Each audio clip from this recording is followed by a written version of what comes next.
আসসালামু আলাইকুম প্রিয় শিক্ষার্থীবৃন্দ, আশা করি তোমরা সবাই ভালো আছো। আজকের পদার্থবিজ্ঞান ভিডিও ক্লাসে তোমাদের সবাইকে স্বাগত জানাচ্ছি।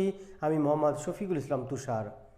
আজকে আমরা পদার্থবিজ্ঞান প্রথম পত্র থেকে অষ্টম অধ্যায় অর্থাৎ পর্যায়বৃত্তিক গতি থেকে আলোচনা করব। আমাদের আজকের আলোচ্য বিষয় সরল সন্ধিত গতির ক্ষেত্রে শক্তি।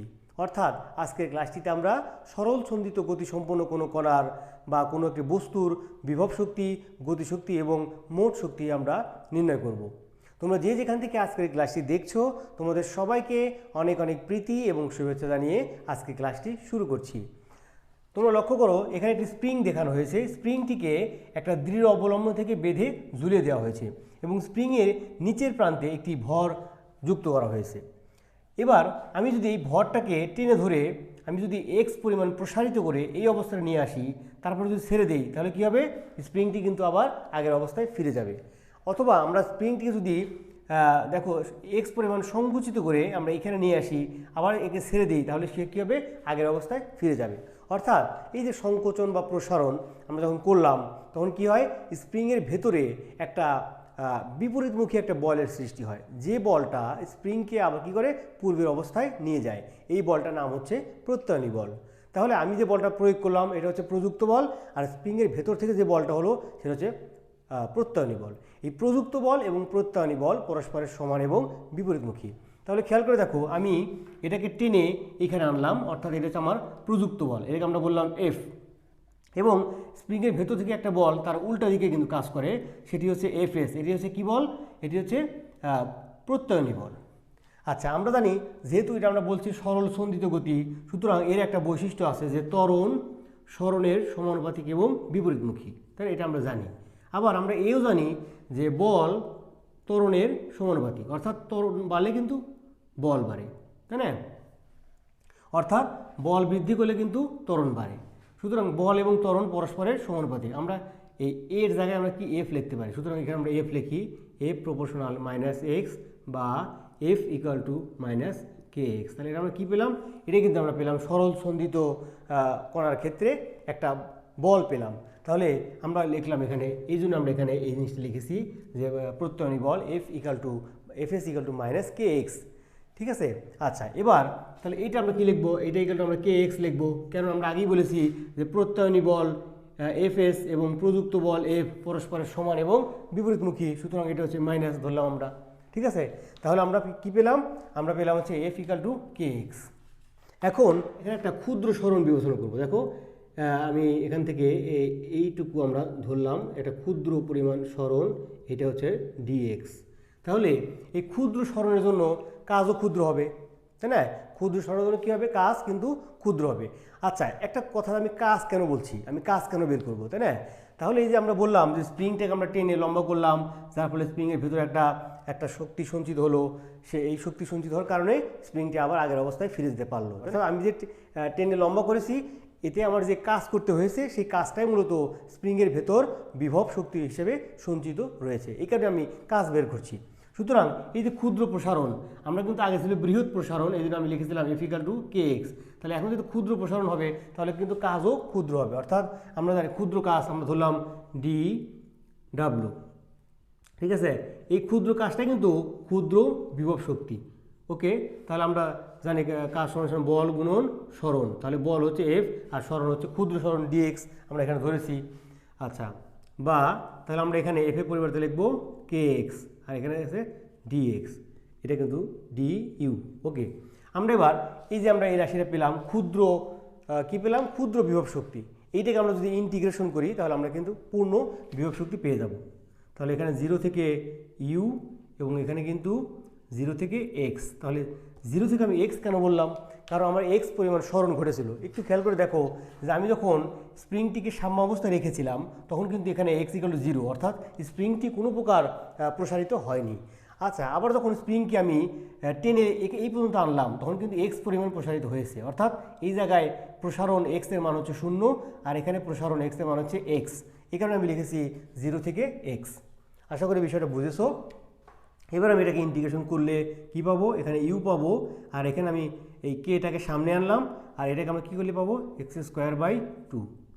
ওকে, তাহলে আমরা এখানে লিমিটটা দিয়ে দিলাম এক্স, বা u equal to k into, দেখো আমি লিমিটটা বসিয়ে দিলাম, তাহলে কী পেলাম এক্স স্কোয়ার বাই 2 মাইনাস 0/2, এটা 0।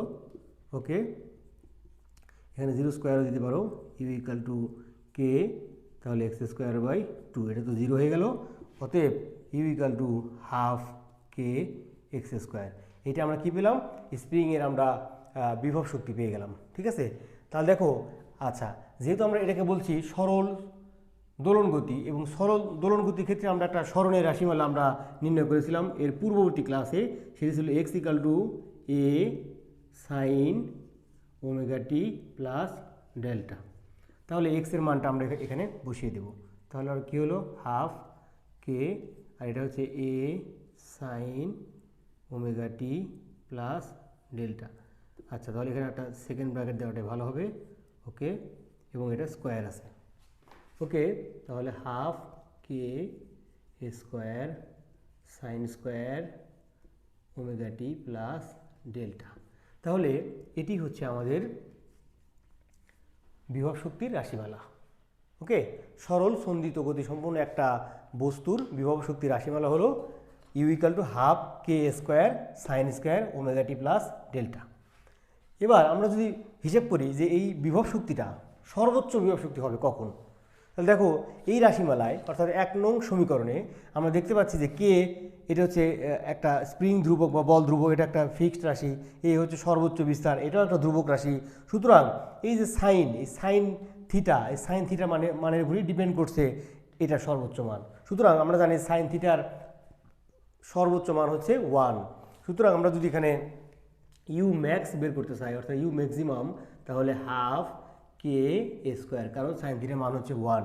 তাহলে এটি হচ্ছে একটা সরল সন্দিত গতি সম্পন্ন করার সর্বোচ্চ বিভব শক্তির রাশিমালা।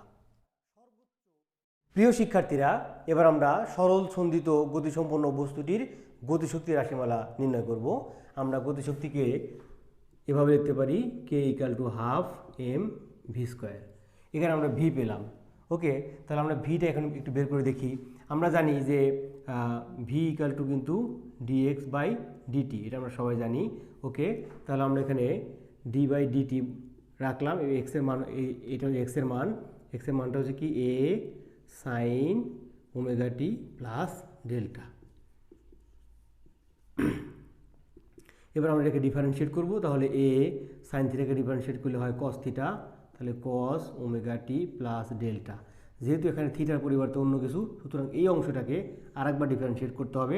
তাহলে আমরা কী পাবো, এখান থেকে ওমেগা পাবো, তাই না? এটা আমরা এর আগেও দেখিয়েছি, এখান থেকে ওমেগা পাবো। এটা যদি তোমাদের বুঝতে অসুবিধা হয় তোমরা একটু আগের ক্লাসটা দেখে নিবে, তাহলে এটা বুঝতে পারবে। ওকে, তাহলে আমরা এখানে কী পেলাম, বেগের মান পেয়ে গেলাম। ওকে, আমরা এখানে এই মানটা বসিয়ে দেবো, তাহলে কি হয় হাফ এম, ভি এর মান হচ্ছে দেখো ওমেগা এ কস omega t plus delta. Okay, তাহলে হাফ, দেখো এম, এখানে একটা স্কোয়ার আছে, এই স্কোয়ারটা আমরা দিয়ে দিলাম, তাহলে কি হবে, তাহলে আমরা পাচ্ছি ওমেগা স্কোয়ার এ স্কোয়ার কস স্কোয়ার ওমেগা টি প্লাস ডেল্টা। এটা আমরা পেয়ে গেলাম। এখন এই যে ওমেগা স্কোয়ার, এখানে কিন্তু আরেকটা বিষয় আমাদের জেনে রাখা দরকার। আমরা জানি যে omega square equal to k by m, এটা আমাদের জানা আছে। সুতরাং এই মানটা আমরা এখানে বসিয়ে দেব, ওমেগা স্কোয়ারের পরিবর্তে কে বাই এম। তারপরে আছে A square cos square omega T plus delta. Okay, তাহলে আমরা এখানে এম আর এমটা কাটা গেল, তাহলে কী থাকে half k square cos square omega টি প্লাস ডেল্টা। আচ্ছা, এইটি হচ্ছে আমাদের 3 নং সমীকরণ, অর্থাৎ সরল দোলন গতি সম্পন্ন একটি কণার গতিশক্তির রাশিমালা। এখন আগের মতোই আমরা যদি চাই যে এটার সর্বোচ্চ গতিশক্তি কত হবে, অর্থাৎ কে ম্যাক্স, এটা কীভাবে আমরা বের করব? আমরা জানি যেখানে কে ধ্রুবক, এ ধ্রুবক, সুতরাং এটার মান, সর্বোচ্চ মান বা সর্বনিম্ন মান ডিপেন্ড করে কার উপর, এই যে কস থিটার উপর। আর আমরা জানি যে কস থিটার সর্বোচ্চ মান হচ্ছে কত, 1। সুতরাং আমরা এখানে কে ম্যাক্স আমরা কি পাচ্ছি, হাফ কে স্কোয়ার, এবং এটা তো 1 হয়ে গেল। সুতরাং এটাকে আমরা বললাম 4 নাম্বার সমীকরণ। প্রিয় শিক্ষার্থীরা, এবার আমরা সরল সন্ধিত গতিসম্পন্ন এই বস্তুটার মোট শক্তি বা মোট যান্ত্রিক শক্তি আমরা নির্ণয় করব। আমরা জানি যান্ত্রিক শক্তি হচ্ছে গতিশক্তি এবং বিভব শক্তির সমষ্টি। সুতরাং আমরা এখানে লিখি মোট যান্ত্রিক শক্তি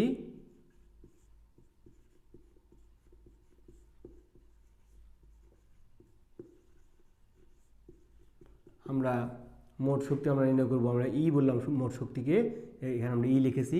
তাহলে ই ইকুয়াল টু কী লিখবো আমরা? ইউ প্লাস কে, অর্থাৎ বিভব শক্তি যোগ গতিশক্তি। আমরা ইউ কত পেলাম? আমরা এখানে লিখেছি, দেখো ইউ হচ্ছে কত?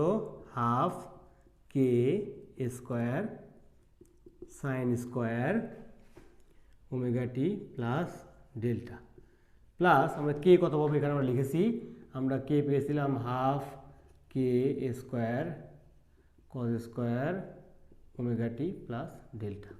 ওকে, তাহলে এখানে আমরা দেখতে পাচ্ছি যে হাফ কে স্কোয়ার কিন্তু দুইটার মধ্যে আছে, সুতরাং আমি হাফ কে স্কোয়ারকে কমন নিব। তাহলে এখানে কি থাকে? এখানে থাকে দেখো সাইন স্কোয়ার ওমেগা টি plus delta plus cos square omega টি প্লাস ডেল্টা। অর্থাৎ আমি এখানে একটা সূত্র পেয়ে গেলাম, sine square theta plus cos square theta. আমরা জানি এটা মান কত? 1, এটা সূত্র। ওকে, তাহলে হাফ কে স্কোয়ার, এটা হচ্ছে কিসের সূত্র? একটা সরল সন্ধিত গতিসম্পন্ন কণার মোট যান্ত্রিক শক্তির রাশিমালা। তাহলে একটা বিষয় হয়তো তোমাদের মনের মধ্যে খটকা লেগেছে যে আমরা দেখতে পেলাম যে সর্বোচ্চ বিভব শক্তি সেটা হাফ কে স্কোয়ার, সর্বোচ্চ গতিশক্তিও হাফ কে স্কোয়ার, আমার মোট শক্তিও হাফ কে স্কোয়ার। এটা আবার কেমন কথা? এটা তোমাদের মনে একটা কনফিউশন থাকতে পারে। আমি এটা একটু ক্লিয়ার করে দিচ্ছি, 1 মিনিট সময় একটু তোমরা শোনো। দেখো, আমরা বললাম যে ইউ ম্যাক্স অর্থাৎ সর্বোচ্চ বিভব শক্তি হাফ কে স্কোয়ার। এই ক্ষেত্রে কিন্তু সর্বোচ্চ বিভব শক্তি মানে কি? মানে এই সময় কোনো গতিশক্তি থাকবে না, অর্থাৎ এই ক্ষেত্রে কিন্তু গতিশক্তি কে ইকুয়াল টু 0। সুতরাং দুইটা যোগ করলে তো এটাই হবে, কারণ আমরা তো জানি যে মোট শক্তি হাফ কে স্কোয়ার, এই বিষয়ে কোনো সন্দেহ নাই। সুতরাং যখন মোট শক্তি হবে কি শক্তি? মোট শক্তি, সবগুলো শক্তি হবে তোমার বিভব শক্তি, সেই সময় গতিশক্তি 0 হবে। কাজেই আমরা সহজে লিখতে পারি মোট বিভব শক্তি সমান সমান হাফ কে স্কোয়ার। আবার যখন আমরা কে ম্যাক্স বলবো অর্থাৎ সর্বোচ্চ গতিশক্তি বলবো, সেই ক্ষেত্রে কিন্তু বিভব শক্তি কিন্তু 0, অর্থাৎ মোট শক্তি এখানে কি শক্তি? গতিশক্তি। এই কারণে আমরা মোট শক্তির রাশিমালা কিন্তু এইটাই। সুতরাং এই বিষয়ে আশা করি তোমাদের আর কোনো সন্দেহ নাই। তো আশা করি আজকের ক্লাসটি তোমাদের ভালো লেগেছে। পরবর্তী ক্লাসে আসার জন্য আমন্ত্রণ জানিয়ে আজকের মতো এখানেই বিদায় নিচ্ছি। সবাই ভালো থাকো, সুস্থ থাকো, সবাইকে অনেক অনেক ধন্যবাদ।